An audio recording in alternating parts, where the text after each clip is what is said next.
لیکن نزول قرآن کے مقاصد سے غافل ہو کر صرف چند رسمی کارروائیوں تک اپنے آپ کو محدود کر لینا ہمیں یقیناً پورے قرآن کی برکات سے کبھی بھی فیضیاب نہیں کروا سکتا۔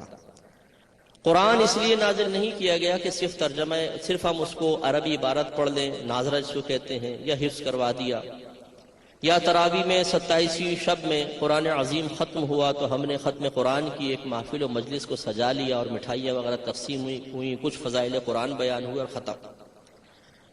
قرآن کے نزول کے مقاصد میں سے سب سے بڑا مقصد ہے ہدایت کا حصول۔ ذالک الکتاب لا ریب فیہ ھدی للمتقین، یہ وہ ذیشان کتاب ہے جس میں شک کی کوئی گنجائش نہیں، یہ متقین کے لیے ہدایت ہے۔ ہدایت کا مطلب ہوتا ہے راہ دکھانا، رہنمائی حاصل کرنا۔ اگر ہدن کو ہادن کے معنی میں لیں تو اس کا مطلب یہ ہوگا قرآن متقین کو ہدایت فراہم کرنے والا ہے، راستہ دکھانے والا ہے، رہنمائی کرنے والا ہے۔ اور کسی نقش سے، کسی ٹیکسٹ سے اسی وقت رہنمائی حاصل ہو سکتی ہے جب ہم اس کو سمجھیں گے۔ اگر میں ابھی ایک ایسی زبان میں آپ سے کلام کر لوں جس کو آپ سمجھیں ہی نہیں، اور میں کہوں میرے اس کلام سے آپ ہدایت حاصل کریں، تو کیا آپ کر لیں گے؟ مثلا میں کہوں چین چی چونچا چانچا، اس پر عمل کریں آپ کو بہت ثواب ملے گا۔ اب آپ کہیں گے مفتی صاحب پہلے سمجھائیے تو صحیح چین چی چانچا چونچا ہے کیا؟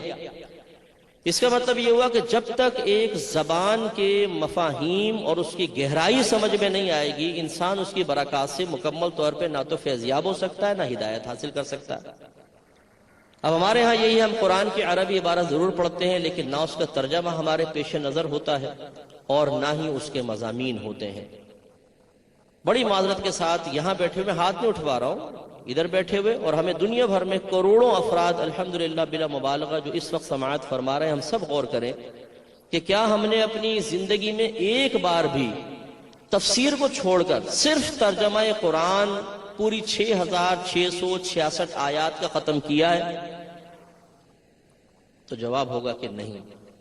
بتائیے کتنی بڑی بے مروتی کی بات ہے کہ اللہ تبارک و تعالیٰ کی سب سے افضل ترین کتاب ہمارے درمیان میں موجود ہو، مسلمان 60-65 سال کی زندگی پائے اور اس حال میں قبر میں چلا جائے کہ اسے یہی نہ پتا ہو کہ میرا رب مجھ سے اس عظیم کتاب میں کیا بیان فرما رہا۔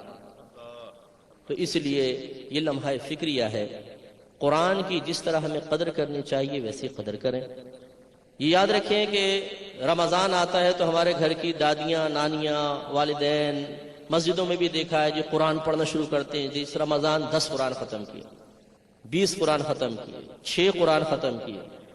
صرف عربی عبارت کا پڑھ لینا حصول ثواب کے لیے باعث برکت ضرور ہے، لیکن اتنا نہیں جتنا اگر یہ سوچ حاصل کر کے قرآن کو پڑھا جائے کہ آپ چاہے 10 آیات پڑھیں لیکن ترجمہ اور تفسیر کے ساتھ پڑھیں۔ اور کاش اس مبارک رات میں کی گئی ہماری درخواست درجہ قبولیت حاصل کر لے کہ ہر گھر میں اگر یہ اہتمام ہو جائے کہ روزانہ رات میں گھر والوں کو جمع کر کے ایک آیت، اس کا ترجمہ اور ساتھ میں تفسیر بغیر تشریح کے، اپنے پاس سے کوئی تشریح نہ کریں، صرف تفسیر ایک جو آپ لے لیں، جیسے اعلیٰ حضرت امام علیہ سنت رحمۃ اللہ علیہ کا ترجمہ قرآن کنز الایمان ہے، اس پہ حاشیہ ہے خزائن العرفان، آسان حاشیہ ہے، ایک آیت پڑھی، ترجمہ پڑھا اور اس کی تفسیر بیان ہوئی، مہینے کے اندر 30 آیات ان کا ترجمہ اور تفسیر ہو جائے گی، سال کے حساب آپ خود کر لیجئے کتنا زیادہ ہو جائے گا۔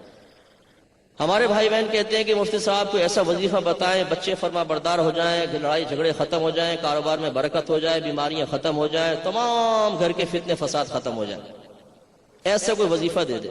میں دائرہ ادب میں رہ کے گزارش کرتا ہوں اور کویسچن کرتا ہوں اور مجھے میری توقع کے مطابق ہی جواب ملتا ہے۔ میں پوچھتا ہوں یہ بتائیے کہ کیا قرآن سے بڑھ کر کوئی چیز بابرکت ہو سکتی ہے؟ جی نہیں ہو سکتی۔ تو پھر کون سے ایسے وظیفے کی آپ تلاش کر رہے ہیں جو قرآن سے بڑھ کر ہو؟ جب قرآن گھر میں موجود ہے قرآن پڑھیں اور اس کو صحیح سمجھیں۔ جب آپ ترجمہ اور تفسیر کے ساتھ قرآن پڑھیں گے تو آپ یہ دیکھیں گے کہ ہر قرآن کی آیت کا اپنا ایک الگ تقاضا ہے۔